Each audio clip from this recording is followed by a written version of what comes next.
Welcome and thank you all for standing by. At this time, all participant lines are in a listen-only mode. After today's presentation, you will have the opportunity to ask questions, and you may do so over the phone by pressing star one at that time. Today's call is being recorded. If you have any objections, you may disconnect at this time. It is my pleasure to turn the call over to your host for today, Ms. Karen Fox. Thank you. You may begin. Thank you so much, and welcome everybody. I am Karen Fox with NASA's Office of Communications. Welcome to today's media teleconference on a new independent scientific study that NASA is commissioning on unidentified aerial phenomena. These are the observations of events in the sky that cannot be identified as aircraft or known natural phenomena. We have 3 people available to talk today about this new study. They'll each speak for a few minutes, but we are going to try to leave the bulk of the time for questions. We have Thomas Zurbuchen, Associate Administrator of the agency's Science Mission Directorate in Washington, D.C. We have Daniel Evans, who is the Assistant Deputy Associate Administrator for Research in the Science Mission Directorate. And we have David Spergel, who will be the lead for this study and who is also the president of the Simons Foundation. Once we get to the question and answer portion, you may press star 1 to get into the queue to ask a question, and our operator, Holly, will give you more details when we get to that point. However, for now, we will start out, and welcome Thomas Zurbuchen, talking to you. Well, thanks so much, Karen. I want to first say that, of course, part of our task at NASA is given to us by the Congress is not only to do fundamental research in the skies and so forth, but as part of that also to find life elsewhere. That's why we've built astrobiology programs in many disciplines across the summary field that looks at both extinct life on Mars, for example, but also looks at patterns of life elsewhere, perhaps in Europe, perhaps in Enceladus as we go forward, but also as we look at exoplanets, planets outside of our solar system, looking for the question whether certain environments are in fact part of kind of the, if you want, the ladder of life that got us to where we are. So the tools that we're using, whether it's in this field, they're also kind of in fields that then go towards kind of intelligent life, such as technosignatures, which we have programs for already, are the same tools that we use everywhere, the tools that we're frankly using here, and that is that we're commissioning a study to start early in the fall to examine unidentified aerial phenomena. This study will focus on identifying available data, how to best collect future data, and how NASA can use these data to move the scientific understanding of UAPs forward. A short way I would talk about that is take a field that is relatively data poor, make it into a field that is much more data rich and therefore worthy of scientific investigation and analysis. NASA's mission, of course, as I just said, is to explore the unknown in air and space. And we have access, frankly, as part of that, to a broad range of observations of Earth and space. And frankly, that's the lifeblood of our scientific inquiry. We have the tools and teams who can help us improve our understanding of the unknown. And we are prepared to use these powerful tools of scientific discovery, in this case, as much as anything else, using exactly the same kind of approach that we always use. Unidentified phenomena in the atmosphere of interest for many reasons. Frankly, I think there's new science to be discovered. There's many times where something that looked almost magical turned out to be a new scientific effect. But there's also national security and air safety issues that have been discussed elsewhere that, of course, relate to these observations. And establishing, with events that are, whether they're natural or whether they are kind of need to be explained otherwise, is very much aligned with NASA's goals that ensure, of course, that we discover the unknown, but also ensures the safety of aircraft that, of course, are in that airspace that these phenomena occur.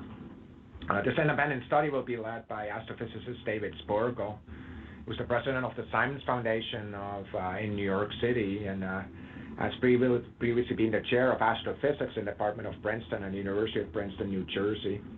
Dan Evans, the Assistant Deputy Associate Administrator for Research, is the really kind of the wheels on the bus, kind of really making sure that we're interfacing with this. Some people may ask why David, why Dan. First of all, Dan, with his tremendous experience, both as a researcher but also as an enabler for research, his work that he did in the White House previously, I think has tremendous insight into kind of the interagency aspect that relates to some of these discussions.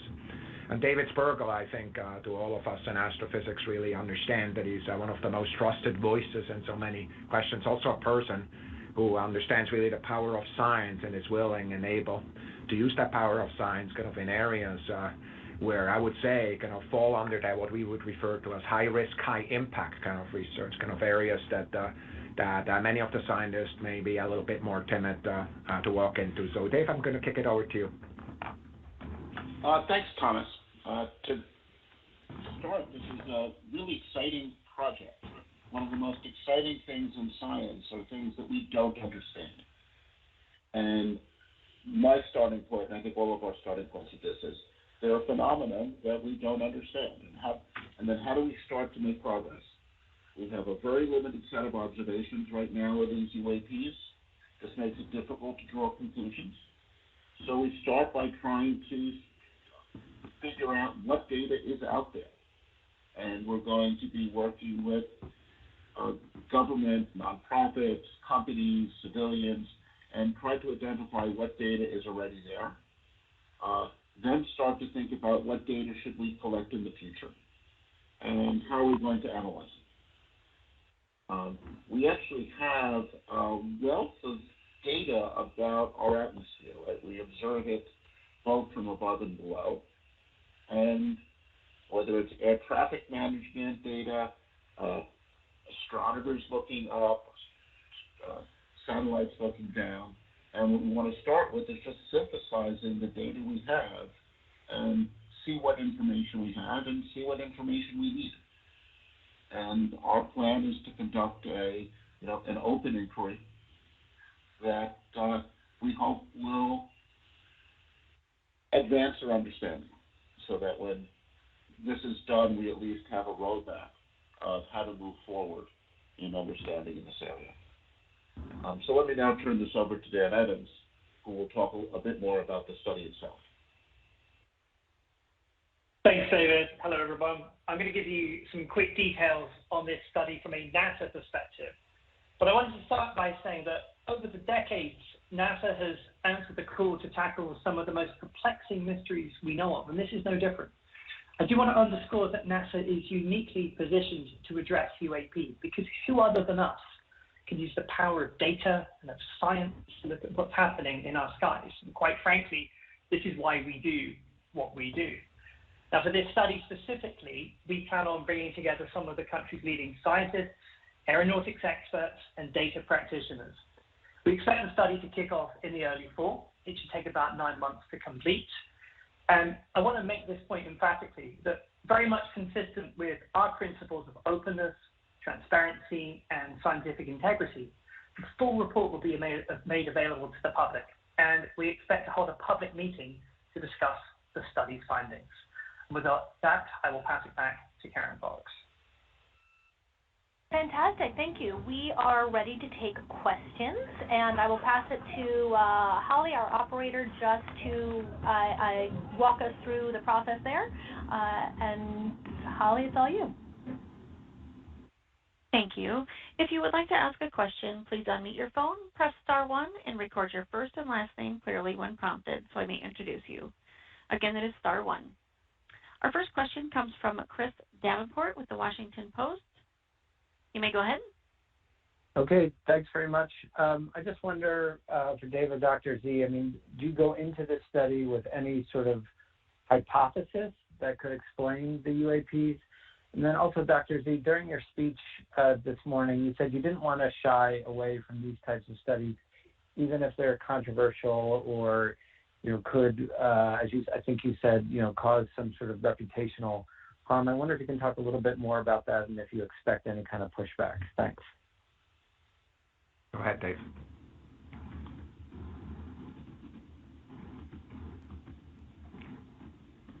David, are you there? Can you take the first question?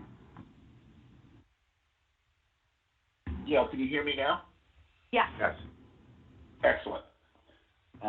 So I would say the only preconceived notion I have coming into this is that we should be open to the idea that we're looking at several different phenomena. This has been my experience when we have some observational phenomena, we don't know what it is, that we classify several different things into one grouping. So we need not look for, we may find that one explanation accounts for some set of events and a different explanation accounts for others. So, there's a pretty wide range of what might be accounting for these events. And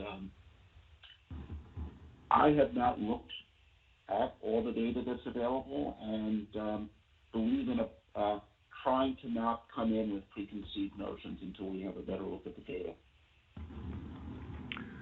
So if you asked me that question, frankly, David, I would have said almost the same thing. I really believe, generally speaking, my sense is that don't ever underestimate what nature can do for you. I just really believe the natural world. Sometimes we have this assertion that we understand the natural world and everything that's not explained with the laws of nature that we have right now is somehow not natural. And I just really believe that there's a lot to learn still. We learned that, frankly, as we turn around, we put up telescopes, look into the deep sky, there's a lot to learn. And I think the same is true when we look at our own planet and even our own airspace. The reason I talked about kind of reputational risk relative to that, it's clear that, in a traditional type of science environment, kind of talking about some of these issues may be considered kind of selling out or kind of talking about things that are not actual science. I just really vehemently oppose that. I really believe that the quality of science is not only measured by the outputs that come behind it, but also the questions we're willing to tackle with science. This, of course, is the reason why millions of lives were saved during this pandemic, because of the amazing scientists that looked at new ways of creating kind of vaccines before they were truly useful and then being deployed. There's many examples that where people kind of lean forward into a field that is not yet accepted, it's controversial, or attacks some reputational risks. So I do believe, in some domains, surely, this will not just be met with utter enthusiasm, but I do believe that it's absolutely necessary for us, whether it's in this, but also in other places, to really, in fact, lean into those kind of high-risk, high-impact kind of areas. Yeah, and just to add a little bit, I think we have to approach all these questions with a sense of humility. I spent most of my career as a cosmologist. I could tell you we don't know what makes up 95% of the universe. So there are things we don't understand. I hope this study moves us forward to understanding these phenomena better. But at the end of the day, we may conclude that we still don't understand many aspects of them and perhaps have a roadmap on how to make progress. It is time to initiate a broad-spectrum, multidisciplinary, multi-agency project that is comparable in size and scope to the Manhattan Project.